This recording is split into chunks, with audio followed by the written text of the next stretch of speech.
ব'লক কিবা এটা আনো আৰু কি শাক বহুতে চিনি পায় আৰু বহুতে চিনি নাপায়।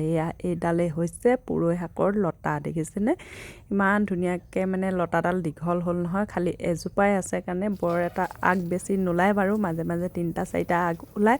গতিকে আজি ভাবিছোঁ অকণমান মাছৰ লগত জোল বনাওঁগৈ, সেইকাৰণে কাটি নিলোঁহি। আগকেইটা যিহেতু ধুনীয়াকৈ ওলাই আছিলে।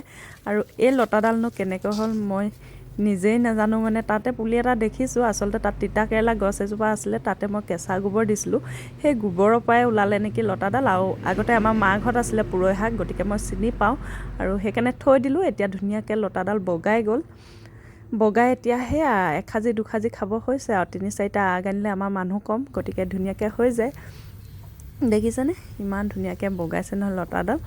আৰু সেয়াই পুৰৈ শাকৰ কিন্তু ঢেৰ গুণ আছে দেই। মই কিবা এটা আপোনালোকৰ লগত শ্বেয়াৰ কৰাৰ আগত গুগলত চাৰ্চ কৰোঁ, মানে বস্তুটো ভালনে বেয়া, কিন্তু দেখি আজি নিজেই আচৰিত হৈছোঁ, গম পাইছেনে?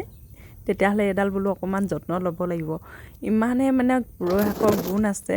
কেঞ্চাৰ প্ৰতিৰোধ ক্ষমতা বঢ়ায়, হৃদযন্ত্ৰৰ কাৰণে ভাল, চুগাৰৰ কাৰণে ভাল, এনিমিয়াৰ কাৰণে ভাল, তাৰপিছত আইৰণৰ অভাৱ দূৰ কৰে, হজম শক্তি বঢ়ায়, কোষ্ঠকাঠিন্যতা দূৰ কৰে, গৰ্ভৱতী মহিলাৰ কাৰণে ভাল, ল'ৰা ছোৱালীৰ কাৰণে ভাল। মানে দেখি মই আজি তাকে ভাবিছোঁ, ইমানখিনি গুণ আছে বুলি মই নাজানোৱেই। কিন্তু পুৰৈ শাকটো মই খাই এনেই ভাল পাওঁ কাৰণে মাজে মাজে কেতিয়াবা আনি খাওঁহি, জোল চোল বনাওঁ মাছৰ লগত, আৰু কেতিয়াবা এনেই লুপথুপীয়াকৈ আলুৰ লগত জোল বনায়ো ভাল লাগে, তাৰপিছত দাইলত দিও ভাল লাগে। আচলতে যিটো বস্তু ভাল পাওঁ যেনেকৈ দিলেও খাম বাৰু। আৰু সেয়াই তাকে ইমান দিনে বোলো ইমান ভাল বস্তু এটা খাই আছিলোঁ বুলি আজি গুগলত চাৰ্চ কৰোঁতেহে গম পাইছেনে? আপোনালোকে চাৰ্চ কৰি চাবচোন পুৰৈ শাকৰ উপকাৰিতা বুলি, ঢেৰ বেমাৰৰ কাৰণে ভাল। আৰু আমি কি ক'ম, বজাৰৰ পৰা ইমান সাৰতে কৰা শাকবোৰকে আনি খাই থাকোঁহি। এনেকুৱা লতাবোৰ মানে নিজেই হয়, গম পাইছেনে? কোনো ইয়াৰ যত্নই নাই, খালি অকণমান বগাবৰ কাৰণে দি দিলেই হয়।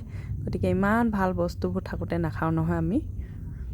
আৰু এয়া ল'ৰাই দেখিছেনে চুচি বাচি খালে। বনোৱা মেলা ভিডিঅ' কৰি নাথাকিলোঁ দেই, কাৰণ ভোক লাগিছে খুব, আৰু খাবলৈ ভাল হ'ল। মাছৰ লগত যিহেতু বনাইছিলোঁ, অকণমান তেল দি তাতে পিঁয়াজ দি গোটেইখিনি আলু আৰু চব মানে পুৰৈ শাকখিনি ভাজি ল'লোঁ। তাতে সেয়াই আৰু মাছ দি মেলি উতলালোঁ, তাত খালি জালুক অকণমান দি দিলোঁ দেই। আৰু খাবলৈ সঁচাই ভাল হৈছিলে, আপোনালোকে বনাই খাব দেই। খুব